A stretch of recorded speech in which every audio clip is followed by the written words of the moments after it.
Hola, muy buenas tardes. Les doy la bienvenida a todas y a todos a nuestra charla del ciclo de charlas Ciencia en Llamas.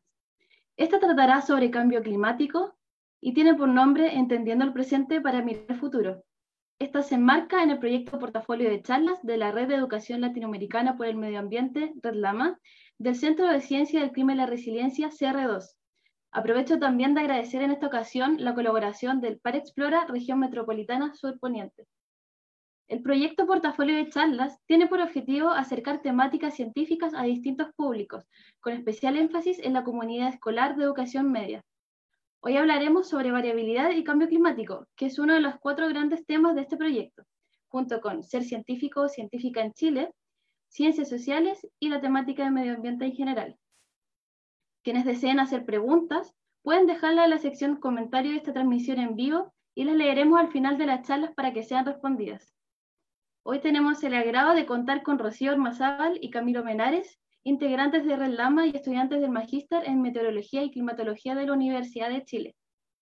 Rocío se especializa en uso de modelos climáticos para predecir el clima a escala cercana, y Camilo es además asistente de investigación de la línea de ciudades resilientes del CR2.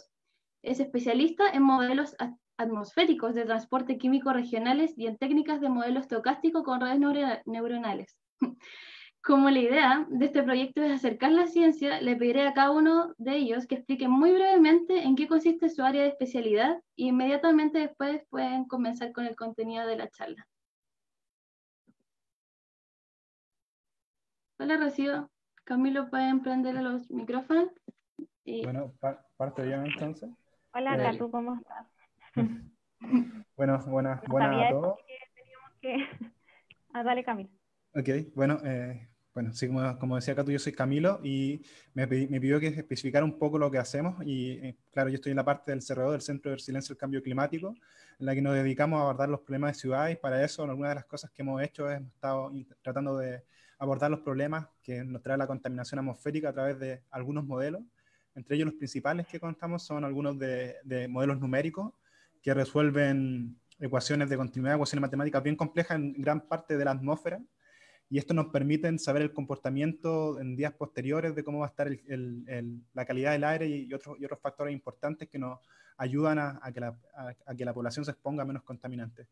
También estos mismos modelos se pueden abordar de otra forma como estocásticos, que son modelos de redes neuronales que también sirven para predecir algunas condiciones del medio ambiente, y es por eso que nos interesan abordar estos problemas de esta forma matemática. Ahora no sé si Rocío quieres explicar tu parte. ¿Sí? ¿Se escucha? Sí, dale. Catu, me sorprendiste con esa pregunta, fuera de pauta. En particular, mi tesis se trata sobre el uso de modelos globales climáticos para entender la predicción del clima, ¿ya? Pero no es la predicción a largo plazo, porque ustedes saben que existen estos modelos que predicen con los RCP, y bueno, esos modelos ya son bien conocidos, pero hay otros modelos que predicen el clima al corto plazo, que son como a 10 años, que es un periodo bien particular para la agricultura y la economía del país. Entonces esos pronósticos tienen como otras características del clima y bueno, por ahí estoy ya terminando mi tesis con Camilo, ambos somos candidatos al Magíster en Meteorología, como me imagino que dijo la Catu, pero me pegué en esa parte. Pero bueno, eso. Pero hoy les vamos a hablar del clima y de las cosas así como bien de base del clima para que entendamos todos bien de qué se trata esto. Muchas gracias a ambos. Justamente les hice esa pregunta para cumplir con el objetivo de acercar, porque muchas veces todas estas palabras que suenan enredadas tienen una explicación mucho más sencilla y simple y que sirven en nuestro cotidiano, tienen algún sentido. Pueden partir con toda libertad. ¿Comparta yo mi pantalla? ¿Voy? Ya, ustedes me dicen si se ve.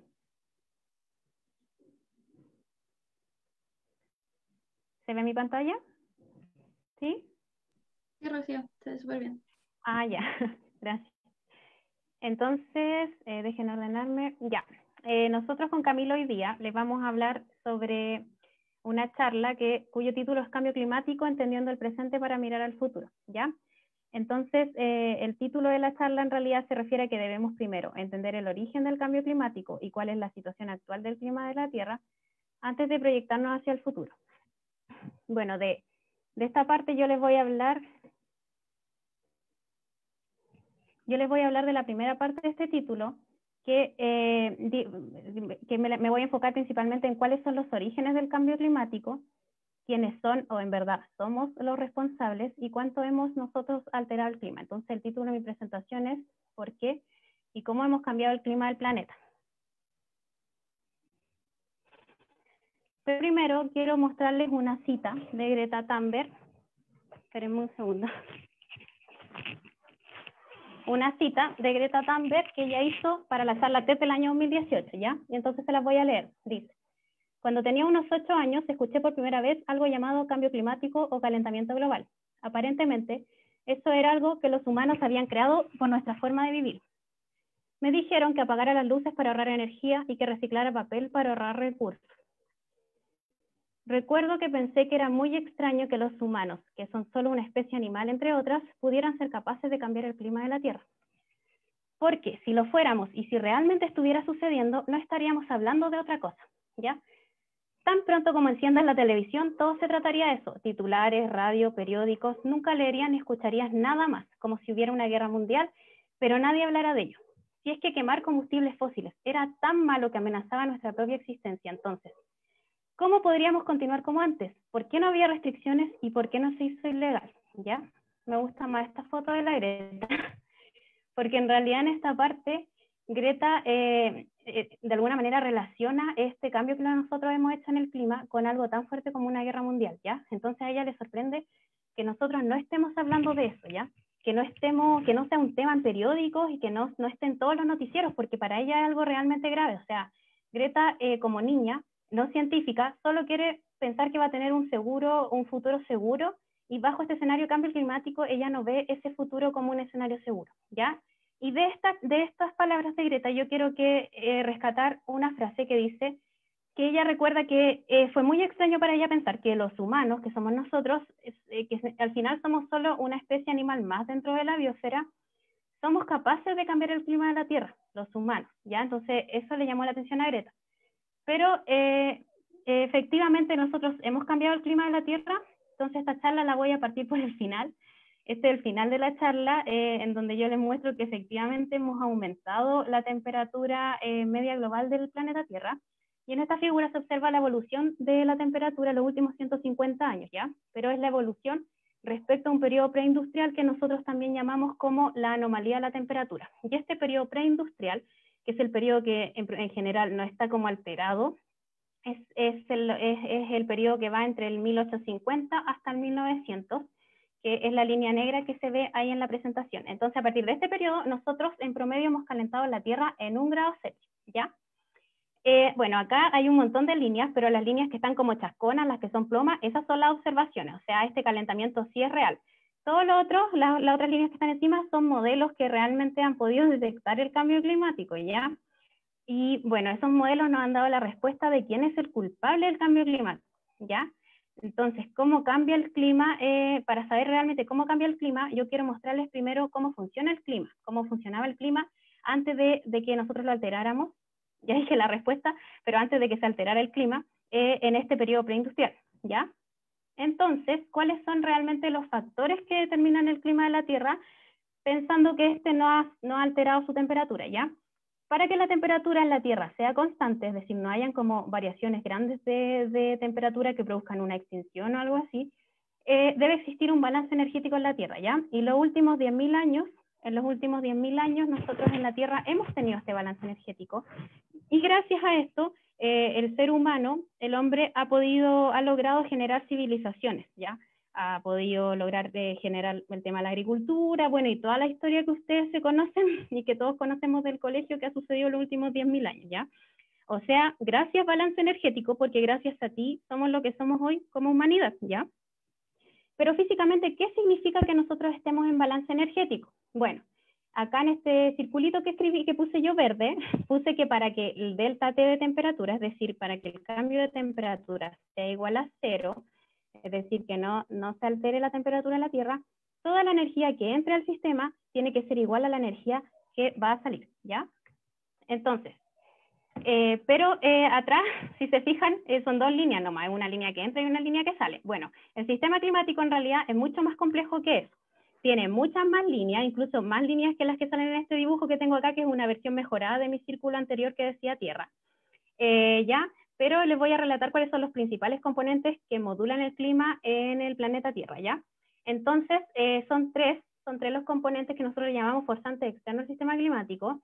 El primero es la energía que llega desde el Sol, que sería como nuestra entrada de energía principal, ¿ya? Luego viene la energía que mide la Tierra, la Tierra también libera su energía hacia el espacio exterior, pero también hay un tercer componente que es interno, que es la energía de la Tierra que es capturada por la atmósfera y reemitida de vuelta hacia la superficie, tanto a la superficie como hacia el espacio exterior también, ¿ya? Entonces, estos son nuestros forzantes principales. Lo que vamos a hacer hoy es que les voy a mostrar uno a uno en qué consiste cada uno, cuál es su rol, y gracias a eso vamos a entender cuál o quién es el culpable de que el clima esté cambiando, porque Greta tenía razón, el clima está cambiando, ¿cierto? Como les mostré. Sigamos. Vamos por el primero entonces. La principal fuente de energía del planeta Tierra, digamos al que le debemos la vida nosotros, es el Sol, ¿ya? El Sol emite energía en forma de radiación de longitud de onda corta, y la longitud de onda corta, también dentro de esa longitud está la radiación visible, que es, gracias a esa nosotros podemos ver, y los rayos ultravioleta que nos brindan calor y, bueno, algunas cosas buenas y otras cosas malas, como ustedes saben, ¿ya? Entonces el Sol es el responsable de calentar la Tierra, pero no toda la energía no toda la energía puede calentar la Tierra, sino que solo el 70% de la energía del Sol logra llegar a la superficie de la Tierra, y el 30% restante es reflejado, ya sea por las nubes o por la superficie terrestre, de vuelta al espacio exterior por una propiedad que se llama albedo de los distintos materiales, ¿ya? Ahora, si la Tierra se calienta, esta de alguna manera va a responder emitiendo también energía de vuelta al espacio exterior en forma de radiación infrarroja, ¿ya? Que en parte esta radiación es enviada al espacio exterior, ¿ya? Ahora, yo sé que hay un tercer elemento, pero quiero hacer un experimento, ¿ya? ¿Qué pasaría si es que la Tierra solamente dependiera de estos dos factores, ¿ya? Solamente nosotros tuviéramos como input el Sol y como output o salida la energía que tira el planeta Tierra en forma de radiación infrarroja. Me faltó decir algo que creo que tengo que aclararlo. La Tierra emite energía en forma de radiación infrarroja, ya que no es el mismo tipo de radiación con la que la energía llega al planeta. ¿Por qué? Porque el planeta, la radiación que va a emitir el planeta va a depender de la temperatura que tenga ¿ya? Y la temperatura del planeta Tierra no es ni parecida a la del Sol, olvídense, la del Sol es una temperatura muy alta. Entonces el planeta emite la radiación en el espectro infrarrojo, porque tenemos una temperatura media de 288 Kelvin, ¿ok? Entonces, ahora sí el experimento. ¿Qué pasa si es que solamente estos dos factores serían los que modularan el clima del planeta? Bueno, Fourier, yo sé que muchos de los que están viendo esto conocen a Fourier, que es el famoso por las transformadas de Fourier, es un físico y matemático bien conocido de hace 200 años atrás. Y él, o sea, aparte de estudiar todas estas transformadas y cosas físicas y matemáticas, también quiso resolver la ecuación de calor. Y en ese intento de resolución vio cómo era el balance energético en el planeta Tierra, el balance de radiación, ¿ya? Entonces él determinó que si solamente dependiéramos de estos dos, nosotros tendríamos unos no agradables menos 18 grados Celsius. O sea, hay un factor, él dijo, hay un factor que es interno que hace que nosotros tengamos la temperatura que tenemos y que esta temperatura sea apta para la vida, ¿ya? Y ese factor, él, digamos, como hace 200 años atrás, empezó a pensar, y Fourier empezó a pensar que tenía que ser la atmósfera que estaba teniendo un efecto térmico sobre la Tierra. Y bueno, Fourier tenía razón.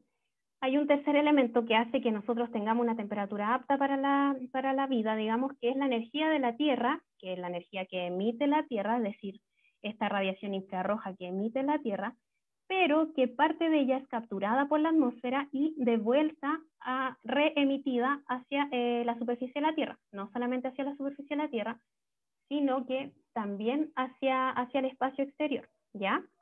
Entonces, este sería nuestro tercer componente, que lo que va a hacer este tercer componente es agregar otra entrada de calor al planeta Tierra, ¿ya?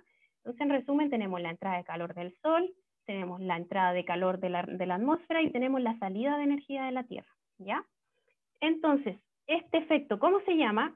Todos lo conocemos, se llama efecto invernadero, porque es como un invernadero, al final deja pasar los rayos del Sol, ¿ya? Es como transparente a los rayos del Sol de alguna manera la atmósfera, la Tierra se calienta y por consecuencia que la Tierra se calienta, libera su radiación, ¿ya?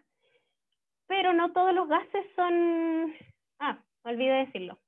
Gracias a este nuevo balance, en el que sí consideramos este tercer factor que es el efecto invernadero, nosotros tenemos unos agradables 15 grados Celsius en la Tierra, que esa es la temperatura media de la Tierra, súper agradable.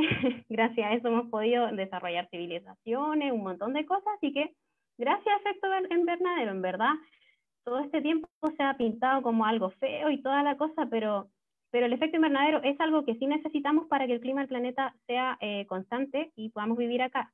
Lo que pasa es que nosotros hemos jugado con ese factor, pero no les voy a contar todavía el final de la historia. ¿Ya? Pero, bueno, les voy a contar un poco cómo actúan estos gases de efecto invernadero en la atmósfera, ¿ya? Acá podemos ver el espectro de radiación infrarrojo, ¿ya?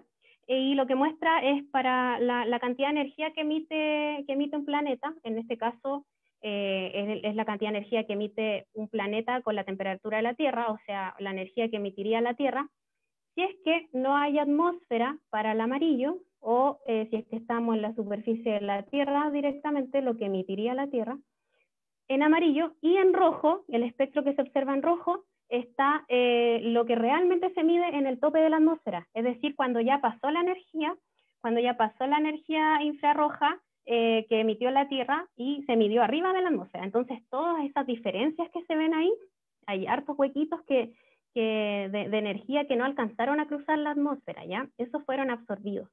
Y fueron absorbidos no por cualquier gas. Uno podría decir, pero si la atmósfera tiene un 99%, está compuesta un 99% por nitrógeno y oxígeno, ¿serán esos los responsables? Fíjense que no, que solamente el 1% de los gases de la atmósfera es el encargado de ser gases de efecto invernadero, ¿ya? Que tienen un efecto invernadero.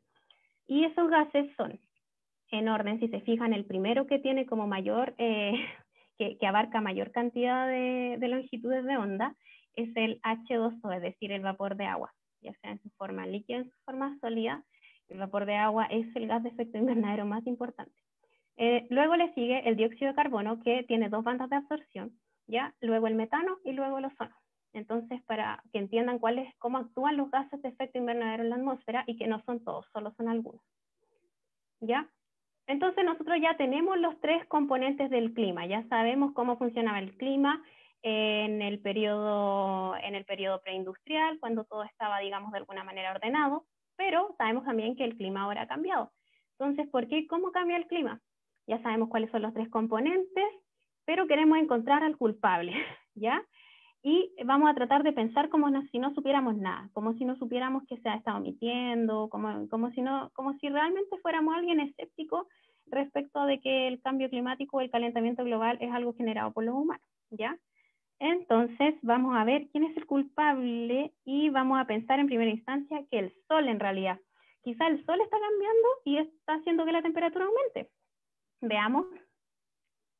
Bueno, en esta figura está la evolución de la temperatura en los últimos 150 años, en rojo, ya, con su respectivo eje a la derecha, y en amarillo tenemos la evolución en los mismos años de la irradiancia solar, que es la cantidad de energía que se mide en watts por kilómetro cuadrado que llega del Sol a la Tierra, a la superficie de la Tierra. Y si se fijan, los últimos años, como nosotros ya sabemos, en los últimos 70 años más o menos, la temperatura ha aumentado de manera radical, ya tiene una tendencia positiva bastante notoria. Pero, ¿qué pasa con la irradiancia en ese mismo periodo? Bueno, en general la irradiancia se mantiene relativamente constante entre los valores 1361 watts por kilómetro cuadrado, pero en particular en los últimos años este valor incluso tiene una tendencia pequeña negativa, o sea, por ningún lado este es el verdadero responsable del calentamiento global, ¿ya? No están relacionados. Y como saben, la energía que se emite desde la Tierra, la radiación infrarroja, la que está en longitudes de onda larga, esta radiación depende del calor que le brinda el Sol a la superficie terrestre, ¿ya? Entonces el Sol es el que gatilla la emisión de la Tierra, por lo tanto tampoco ha tenido variaciones. Entonces, finalmente, ¿quién es el culpable? ¿Cuál es el último componente que nos queda como culpable? Bueno, el tercer elemento, que es la energía de la Tierra, que es captada por la atmósfera y reemitida hacia la Tierra, ¿ya? Y este elemento que conocemos como efecto invernadero, ya sabemos nosotros, somos expertos en esta área, sabemos que los principales gases son el vapor de agua, el dióxido de carbono y el metano. Eso ya lo sabemos. Entonces ahora tenemos que buscar por ahí. Pero tengo una pregunta también de nuevo para ustedes. ¿Es el vapor de agua? Porque yo les dije que el vapor de agua es el gas de efecto invernadero más importante. Ustedes lo vieron que es el que abarcaba más zonas en el espectro de radiación infrarroja, el que abarcaba más bandas de absorción. Así es que uno podría pensar, uy, no tenía idea, era el vapor de agua. Pero yo les voy a contar algunas propiedades del vapor de agua que hacen que este no sea un gas sospechoso de cambiar el clima, ¿ya? No es el principal sospechoso. Bueno, primero que todo, las cantidades de vapor de agua en la atmósfera son altamente variables. Hay zonas que tienen más vapor de agua, otras que tienen menos, otras que tienen nubes. De repente en un lugar hay una nube, en el otro lado no hay. Hay mucha variabilidad de este gas en la atmósfera, a pesar de que tiene cantidades bastante altas de repente. ¿Ya? ¿Y por qué pasa esto de que tiene alta variabilidad? Bueno, eso nos lleva al otro factor principal, que es el tiempo de permanencia en la atmósfera del vapor de agua.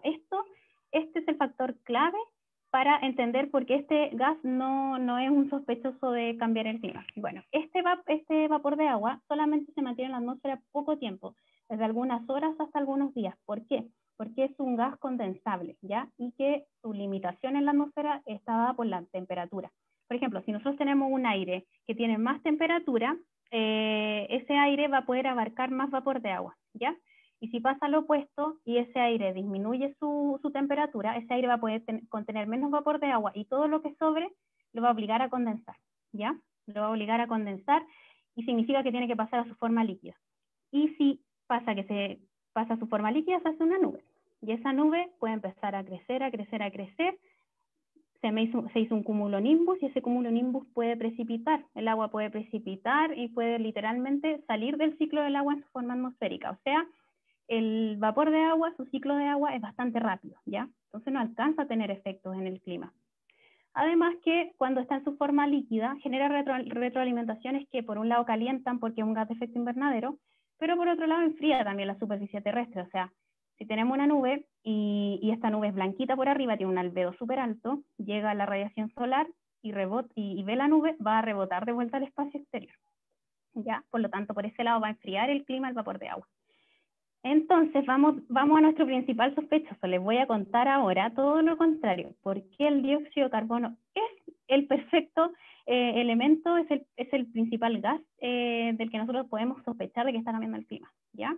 Primero, sus concentraciones son homogéneas. Es decir, si yo mido el dióxido de carbono acá en Santiago de Chile, voy a encontrar 416 partes por millón, y si lo mido en Europa, también voy a encontrar 416 partes por millón. Es que lo mido lejos de una zona de emisión, digamos, ¿ya? Pero en general se mezcla muy rápido. Y lo otro es que aquí está lo clave de por qué este gas es tan peligroso. Este gas permanece un largo tiempo en la atmósfera, desde cientos a miles de años. ¿Por qué? Porque el ciclo del carbono, ¿ya? El ciclo del dióxido de carbono es muy lento, sus ciclos son muy lentos, entonces su tasa de emisión natural es lenta, por lo tanto, su tasa de absorción natural, que es lo que regula naturalmente este gas, también es lenta, ¿ya?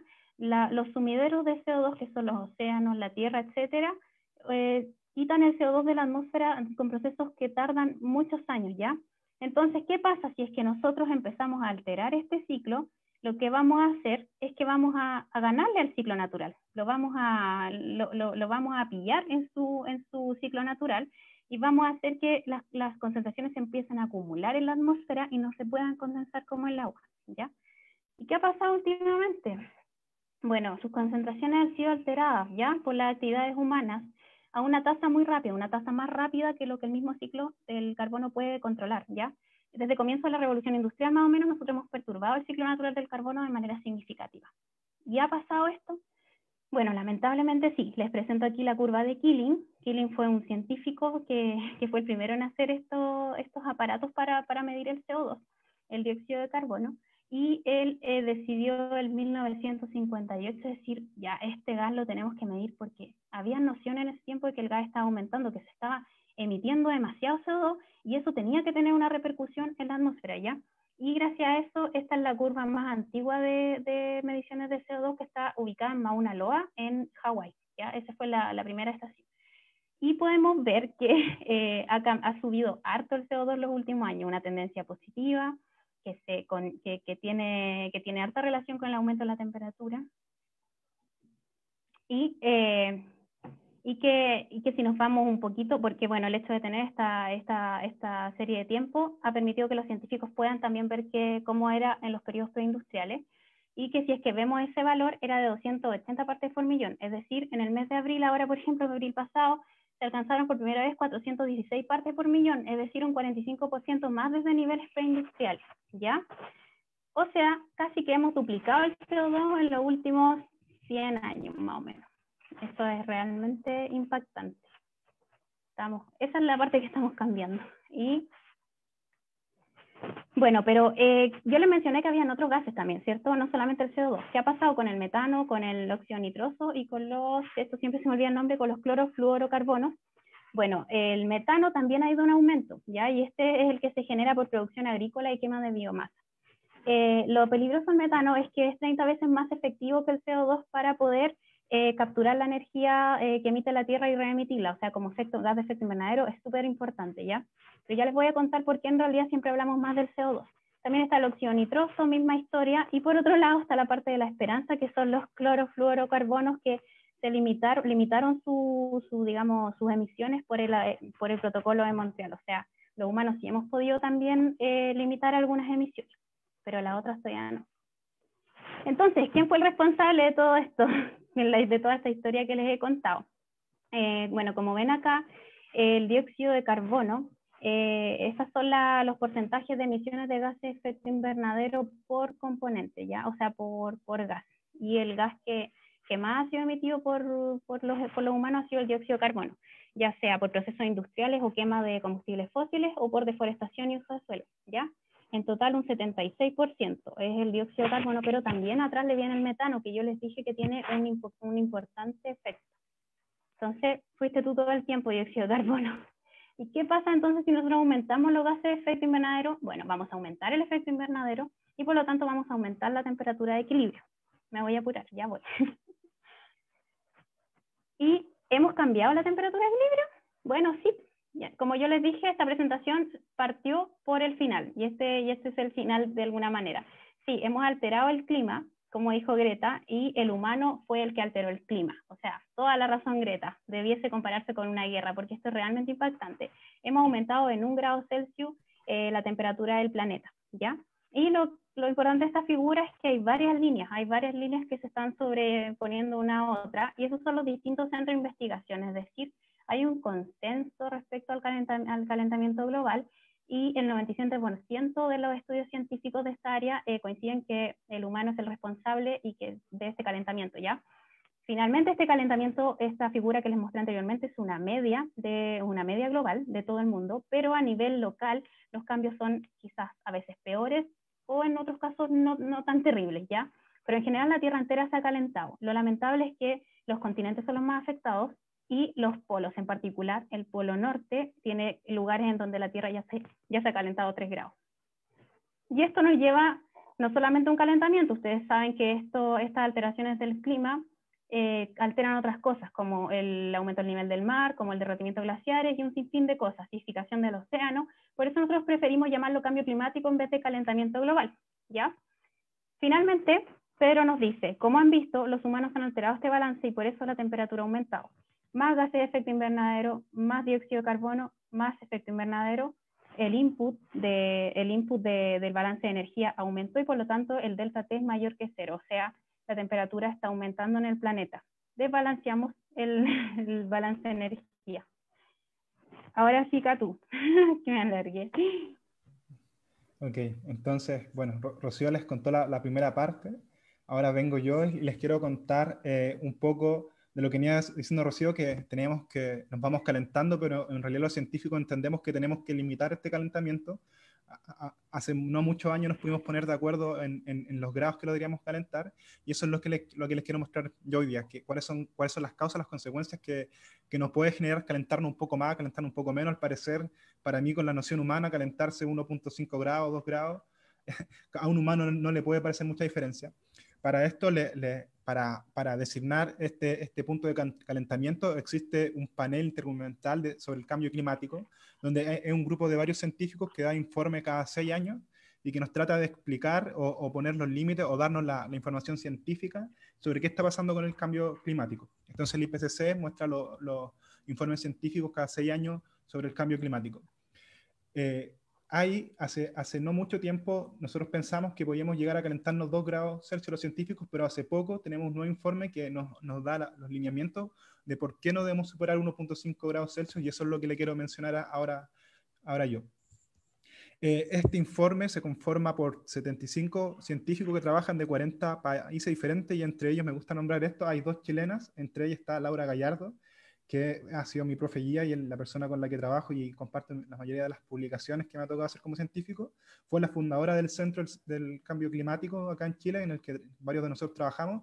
Ahora la directora es Maisa, y ella también es otra de las chilenas que trabaja en este informe internacional muy importante, así que me gusta que gente del centro y además sean mujeres las que sean partícipes de esto. Bueno, como les venía contando Rocío, nosotros estamos en esta curva y aquí abajo uno ve los años, y en el eje Y, o sea, acá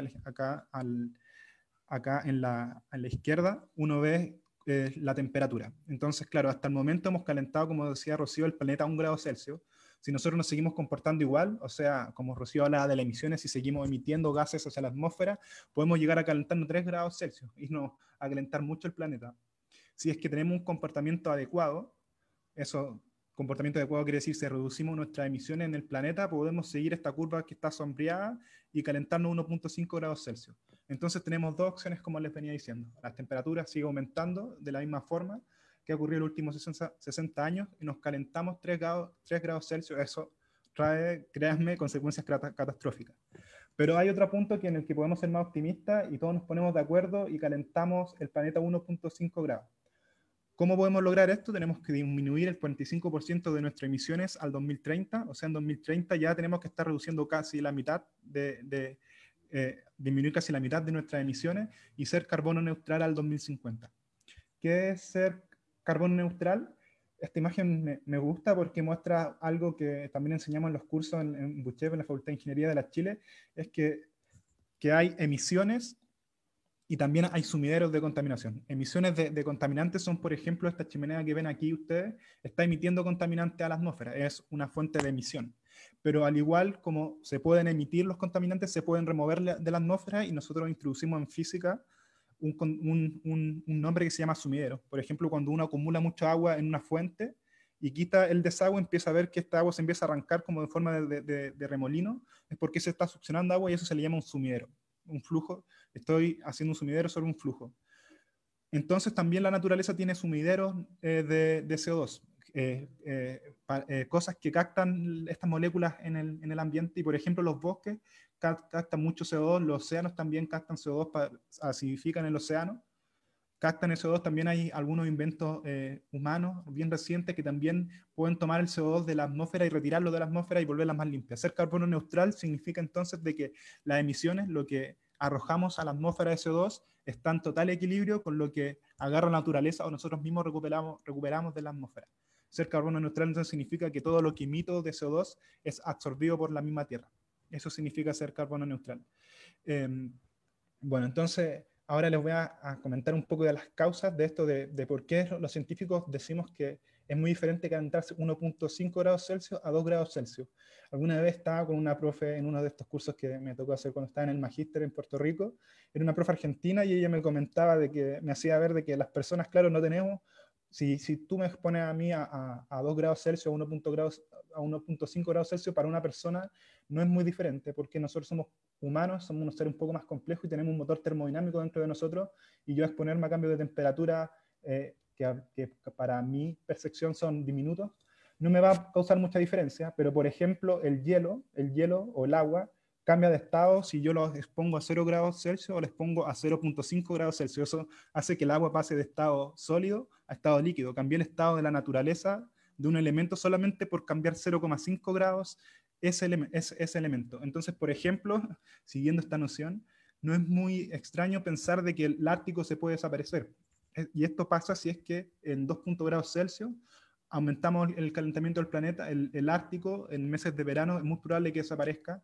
En cambio, si dejamos 1,5 grados Celsius, esto ya se reduciría el derretimiento total del Ártico. Esto trae consigo consecuencias que no les voy a mencionar en detalle, pero claro, aumenta el nivel del mar. También, como decía Rocío, existe una propiedad de albedo, que son los rayos o la energía que viene del sol.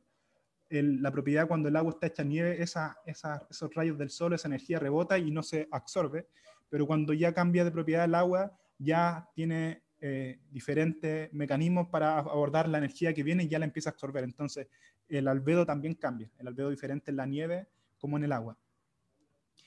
También, por ejemplo, esto si ya lo empezamos a sentir lo humano, cuando hablamos de calentarnos 2 grados Celsius, ese es un promedio, y ustedes entenderán que en un promedio hay valores sobre el promedio y valores bajo el promedio, y si nosotros nos calentamos 2 grados Celsius, hacemos que el 37% de la población mundial pasa a exponerse a horas de calor sobre los 4 grados Celsius. O sea, si en Santiago, por ejemplo, sentimos 36, ya pasaríamos a sentir 40 grados Celsius en el verano.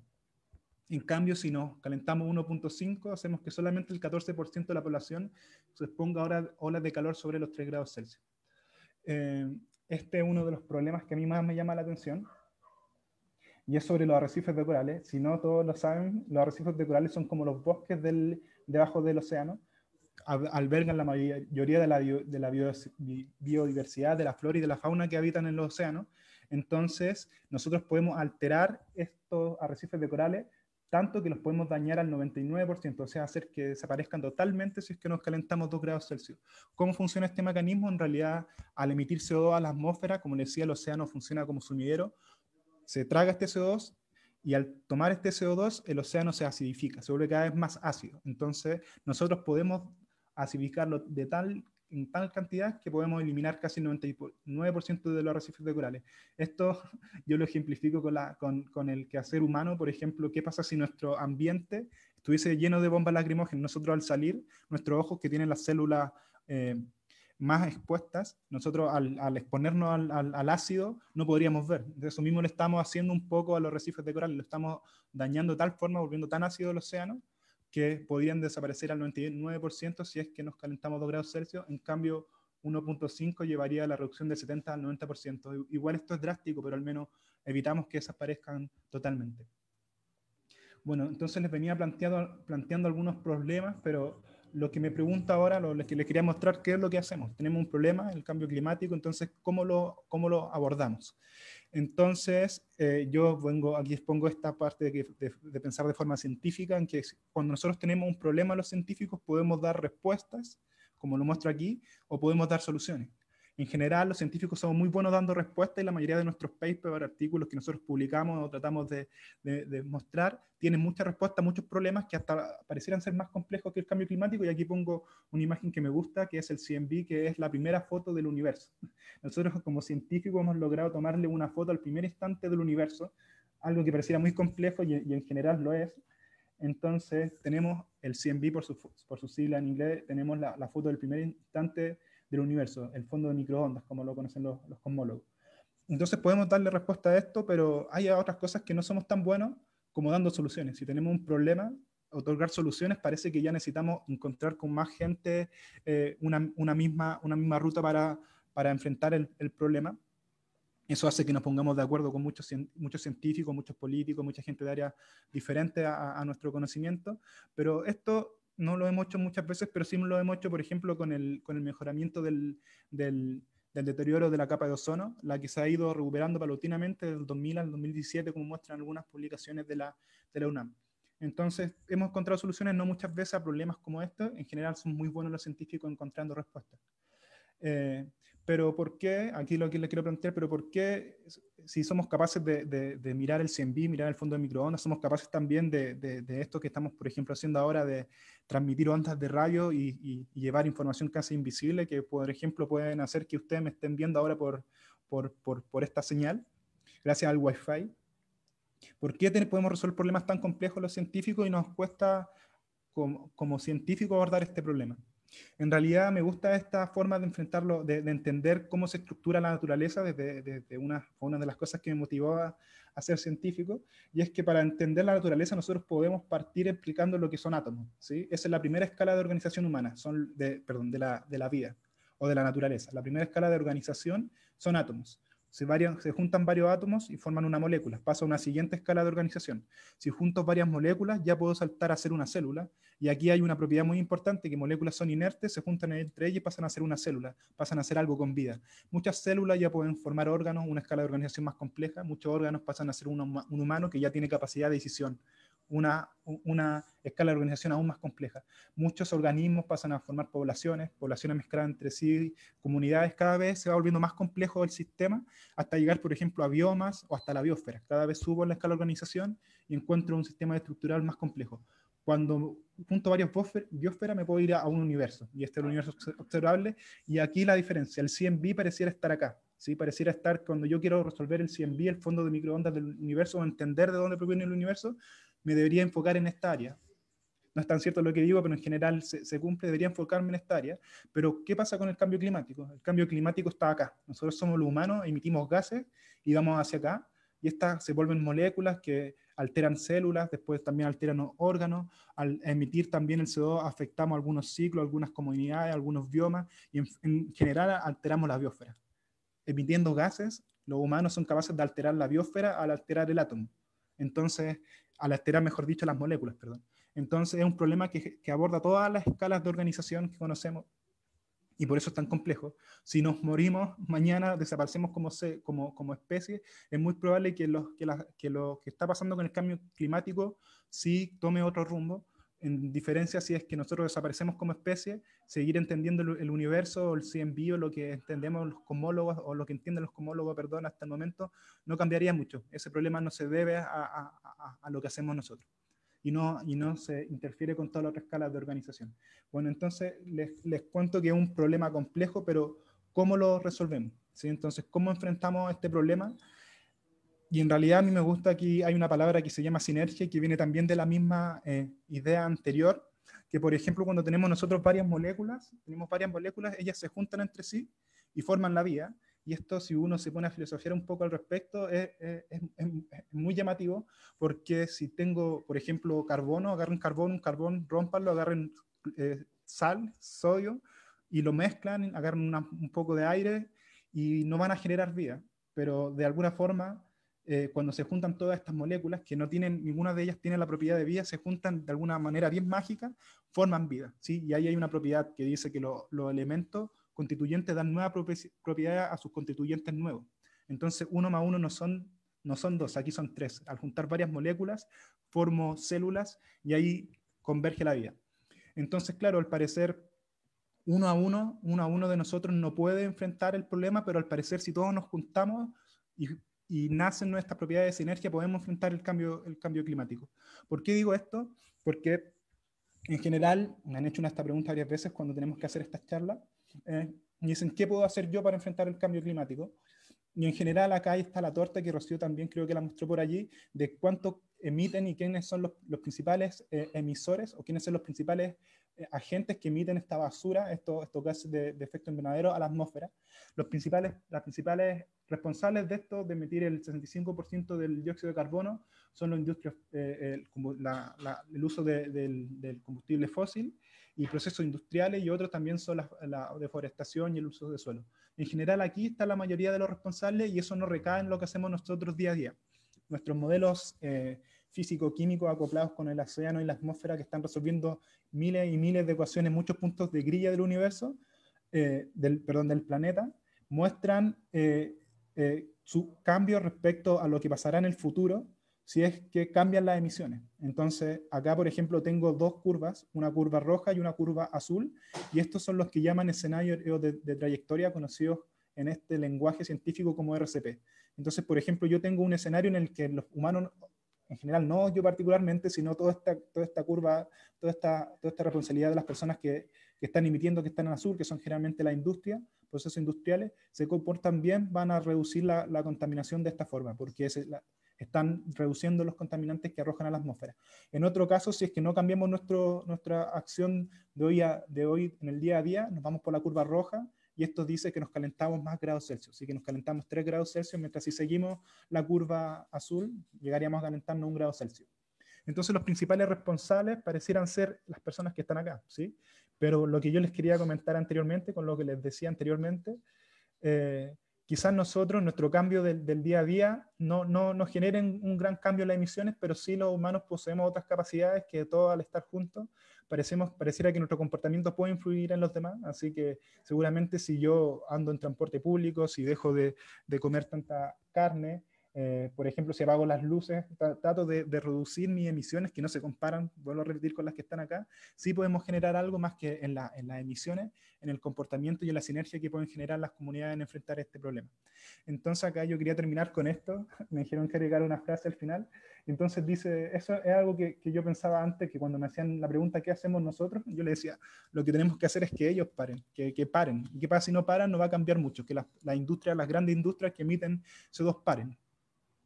Pero yo creo que cambia un poco y ellos no tienen el control sobre todo, y aquí pongo un poco una canción que seguramente ustedes van a descubrir, y dice, pero ellos no pueden comprar el viento, ellos no pueden comprar el sol, ellos no pueden comprar la lluvia, ellos no pueden comprar el calor, ellos no pueden comprar las nubes, ellos no pueden comprar los colores, ellos no pueden comprar la alegría, ellos no pueden comprar mis dolores.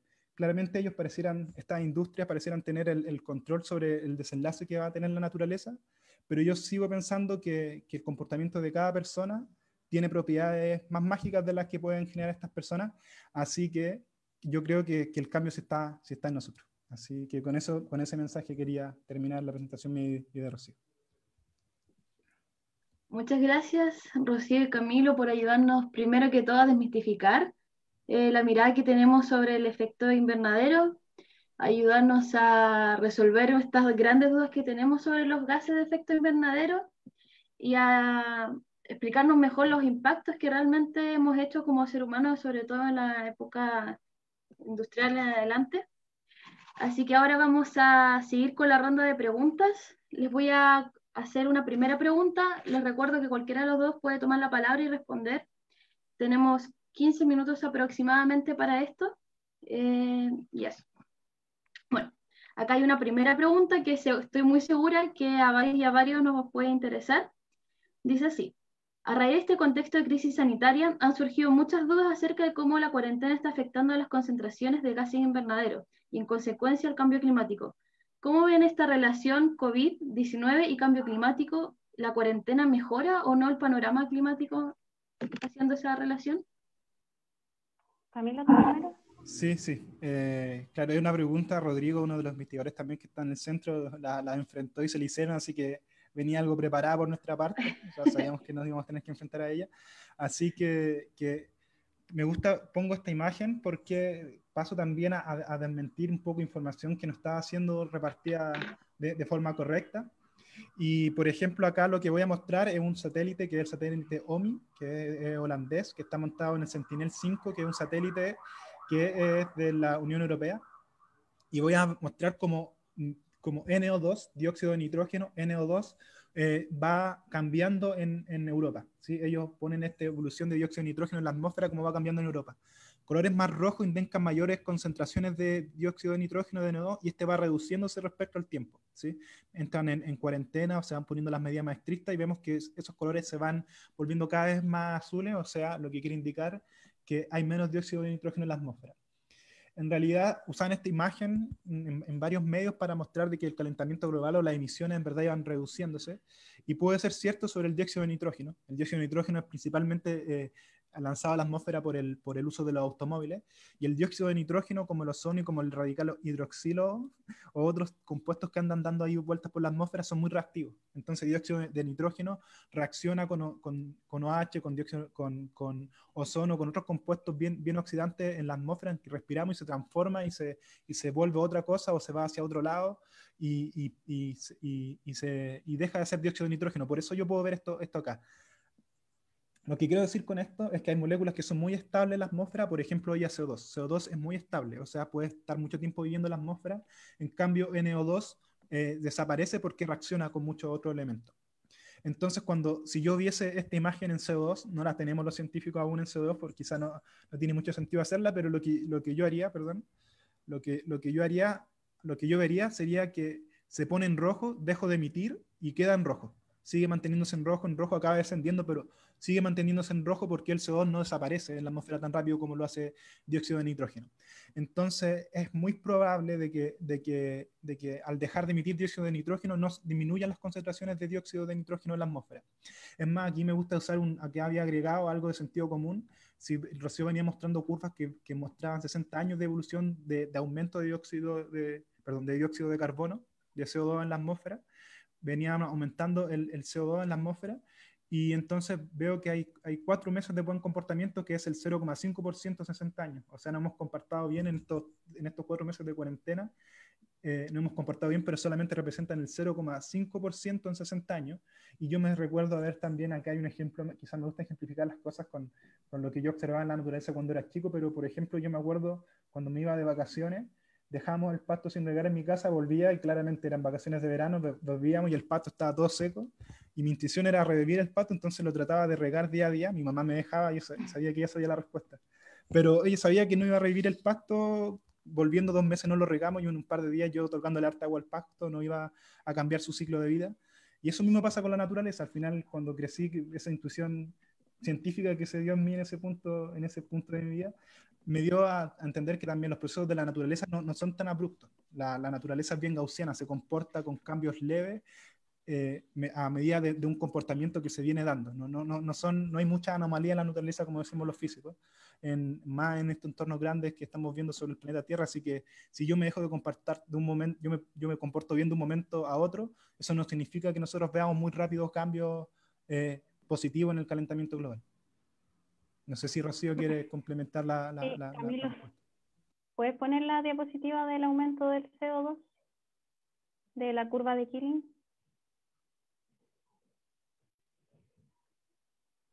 En la diapositiva 18.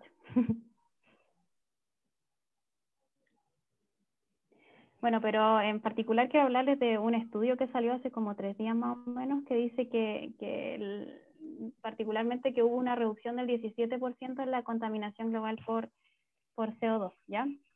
Pero una disminución de un 17% en las emisiones quiere decir que todavía hay un 83% de emisiones, es decir, todavía hay input positivo, es decir, entrada positiva de CO2 hacia la atmósfera. O sea, ese cambio chiquitito que hubo en este periodo de tiempo, aquí en esta curva no se va a ver casi nada, se va a ver como un detalle muy pequeño en donde el aumento no va a ser tan radical, ¿ya?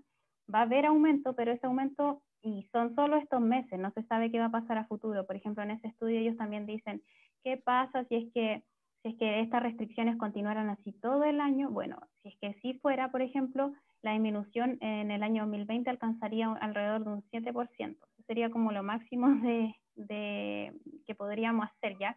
Y esa medida así como, porque al final el confinamiento lo que ha hecho es que, bueno, la pandemia ha hecho que haya confinamiento, es que nosotros de alguna manera dejemos de usar mucha energía, ¿ya? Porque el principal factor que produce CO2 es el factor energético.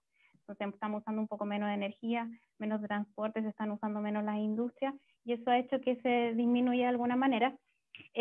Pero, ¿qué les iba a decir? Pero eso no es suficiente, porque ¿qué pasa? Que estamos teniendo un cambio como que nos están obligando un poco, no estamos teniendo un cambio cultural, ni tampoco estamos teniendo un cambio así como en las políticas públicas, ni tampoco en las industrias, ¿ya? Las industrias se obligaron a hacer esto, ¿no? No, de alguna manera, eso es como que pone en peligro ya significa que no va a hacer nada. Lo que necesitamos es un cambio futuro que vaya reduciendo en un porcentaje, como por ejemplo ahora que se redujo en un porcentaje, pero por harto tiempo más, al principio, pero eventualmente, como dijo Camilo, de aquí al 2050 necesitamos que ni siquiera, o sea, ese 17% que se bajó ahora la emisión, hay que bajarlo a 0. O sea, hay que subirlo a un 100%, disculpa, de que disminuyan las emisiones de CO2, ¿ya? Y en ese paper, claro, ellos decían efectivamente hubo un cambio, pero estuvimos medios obligados, pero en realidad necesitamos más que eso, no necesitamos, en este mismo gráfico, insisto, si yo pongo ese menos 17% de estos 3 meses, Y si es que ahora vuelven del confinamiento y vuelven a emitir como locos, menos se va a ver, capaz que sea peor. Así que ojo, no nos olvidemos de que existe atrás, que después de estas curvas de aplanamiento de curvas, después viene la otra curva. Y si vamos a hacer cambios, hagámoslos de verdad, cambiemos todos de verdad. Y como dijo Camilo, no solo las industrias, todos, cada uno de nosotros tenemos que cambiar. Eso. Muchas gracias a ambos. La siguiente pregunta me la saltaré porque realmente estaba muy relacionada con lo que acabas de responder y aclarar, Rocío. Complementar más bien. Voy a pasar a la siguiente pregunta. Sabemos que hay muchas zonas del planeta que están calentándose, pero también se sabe que hay otras zonas que se están enfriando producto del mismo cambio global. ¿Se ha estudiado si este enfriamiento regional puede apalear un poco este calentamiento? Claro. Rocío, yo sé que tú quieres contestar esta pregunta. Pusiste el Facebook, te pillé. Te sonó ya. Va a pone la última diapositiva. O no, la... Uy, no estamos... Esa misma. Dice, bueno, esta figura que puso Camilo, la pusimos en los anexos, y lo que dice es que para la primera fila muestra los cambios de temperatura bajo distintos escenarios y cuál es la diferencia entre ellos, ¿ya? Y para la segunda columna los cambios de precipitación, ¿ya?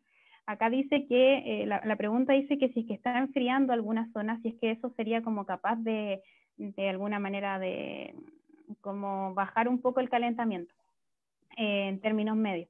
Bueno, acá en esta figura puedes ver que si es que calentamos la Tierra a 1.5 grados, ya va a llegar un punto en que casi todo se va a calentar.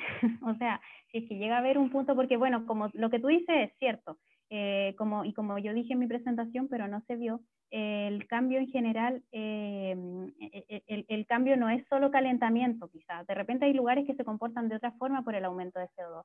También en general se llama cambio climático, porque pasan muchas cosas y claro, en algunos lugares actualmente se puede presentar un enfriamiento, pero por ejemplo el que ocurrió en el Pacífico los últimos años ha estado gatillado por oscilaciones internas, ¿ya? Entonces en estos últimos tiempos hemos visto algunas zonas que se están enfriando, pero hay que ver si efectivamente eso es por componente antrópico o por variabilidad interna, ¿ya? Eso es una cosa. Y lo otro es que si vemos la primera figura, el de la arriba izquierda, la que dice 1.5, si es que nos calentamos 1.5 en general, el planeta entero se va a calentar. Y como yo dije, más los continentes y más los polos. Y lo bueno de esta figura es que compara qué pasa si nos calentáramos a 1.5 grados Celsius o nos calentáramos a 2 grados Celsius, que es lo que dijo Camilo. ¿Es realmente relevante ese medio grado? Bueno, en la tercera figura, en la tercera columna que muestra Camilo, en esa parte se ve la diferencia entre ambas. Si se fijan, el calor, la diferencia de temperatura en la parte de los polos y en los continentes, igual es harto, es como 1 grado Celsius.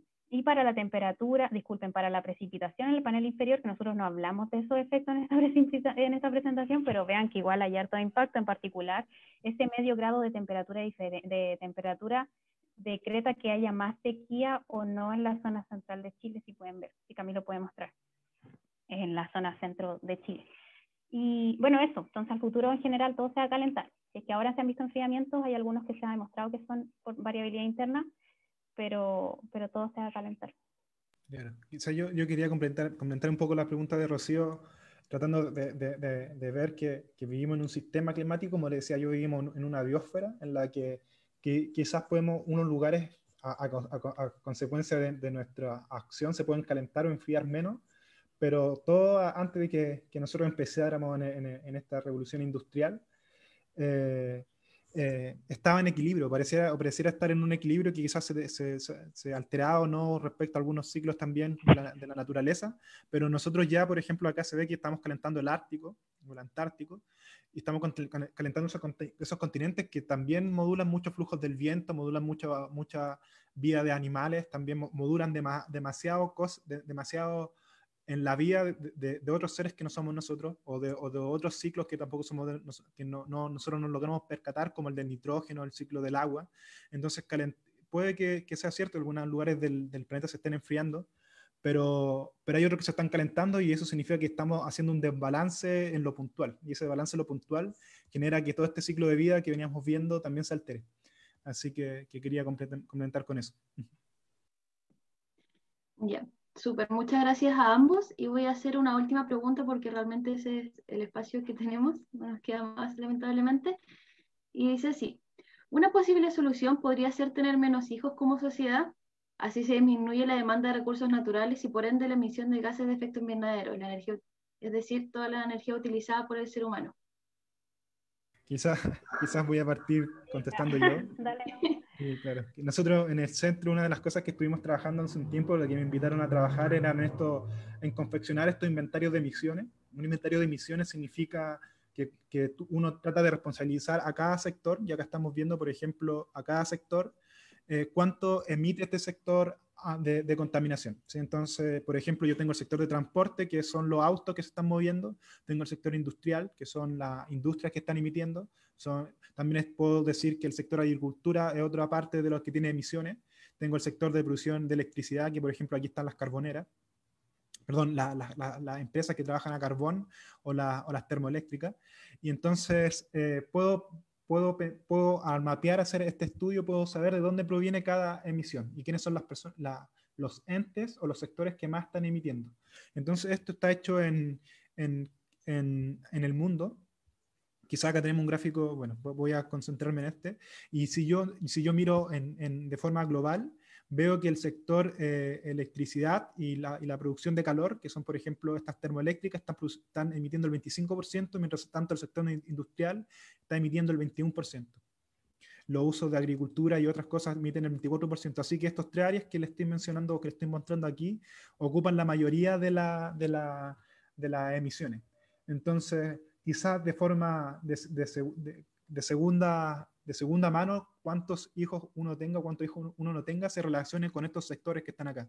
Pero mientras tanto, estos sectores les sea indiferente la cantidad de población que hay y no paren sus emisiones, ellos van a ser los que controlen realmente el paso de acá hacia adelante, de cuánto nos vamos a calentar. Entonces, la respuesta sería, es quizás importante cuántas personas vamos a estar habitando, pero más que nada depende, por ejemplo, de que este sector que está aquí deje de usar carbón para generar electricidad o calor y pase a usar energías limpias, ¿sí? Es que las industrias tengan parámetros de emisión más limpios también y dejen de emitir tanto, que los autos pasen a ser eléctricos más que a petróleo o a otro tipo de combustible fósil. Así que tiene quizá un poco de sentido la pregunta y ser contestada de forma positiva, pero en general más depende de cómo están emitiendo cada uno de estos sectores, cuáles son las tecnologías o las formas con las que están tratando de reducir o de abordar las emisiones que arrojan hacia la atmósfera. Perfecto. Bueno, ahí queda claro que las elecciones no es solamente individual, sino que tienen que abarcar un sector completo y el cómo se utiliza toda esa energía, respondiendo a esa última pregunta. Muchas gracias por esa respuesta, Camilo. Bueno, se nos acabó el tiempo para realizar preguntas. Lamentablemente había un par más, pero no se va a poder en esta ocasión. Antes de que se vaya, les quiero hacer una invitación a todas y a todos. Este ciclo de charlas, la idea que tiene es que sea sometida a votación popular. Es decir, cada mes ustedes como público van a poder votar cuáles son los temas que van a ser expuestos el siguiente mes. Se van a elegir 2 charlas o 2 temas para junio, y estas van a estar dentro de las 4 grandes temáticas que le comenté al principio del proyecto de portafolio de charlas, que son ser científico en Chile, variabilidad y cambio climático, ciencias sociales y medio ambiente en general. ¿Vale? Finalmente, algo muy importante para nosotros como Red Lama es poder apoyarnos entre colaboradores y efectivamente trabajar como red en esta gran misión que tenemos de llevar la educación medioambiental a todos los rincones posibles.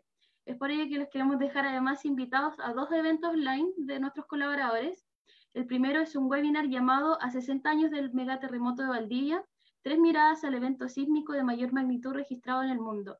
Este es organizado por Par Explora, Región Metropolitana Surponiente, y el Programa de Riesgos Sísmicos del Departamento de Geofísica de la Facultad de Ciencias Físicas y Matemáticas de la Universidad de Chile. Esta se va a transmitir el 27 de mayo a través del Facebook de la página Explorar, Región Metropolitana Surponiente. La segunda invitación que tenemos es de nuestras colaboradoras de la red de recurseras, que estrenarán el documental The Story of Plastic desde este viernes 22 de mayo al domingo 24. Este analiza la crisis de origen antrópico de la contaminación por plásticos y su efecto a nivel mundial sobre la salud de nuestro planeta y las personas que los habitan, por supuesto.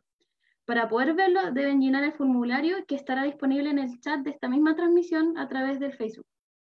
Además, en esta misma línea, el domingo 24 de mayo a las 19 horas se realizará un conversatorio virtual en torno a la problemática abordada en el documental, aterrizada a la realidad chilena, que eso es muy importante tener información y discusión sobre la realidad local. Acá habrán importantes invitadas como Francisca Menábar, de Lo que más puedo, Camila Arendt, de Fundación Plastic Ocean, Daniela Honorato, de Científicos de la Basura, y Daniela Gatica, de Ingeniería en Recursos Naturales. Este también se realizará por Zoom. Por último, y por supuesto, queremos invitarles a todas y a todos a ingresar a nuestra página, a la página del Centro del Clima y la Residencia, www.cr2.cl, y a la página www.redlama.cl, y al Instagram que tenemos, y que en esa plataforma vamos a realizar la votación para que este ciclo de charlas pueda seguir ocurriendo el próximo mes. Antes, la última invitación que se me va es que tenemos el próximo viernes 29 este mismo ciclo de charlas de Ciencia en Llama, pero con la temática de cambio climático y salud mental, facilitadas por las integrantes de Red Lama, Catalina Valenzuela y Valentina Nostroza. Esas son todas las informaciones que tengo hasta el momento. Muchas gracias a ambos y a todas y a todos por estar en esta ocasión. Gracias a ustedes. Gracias a ti, Catu.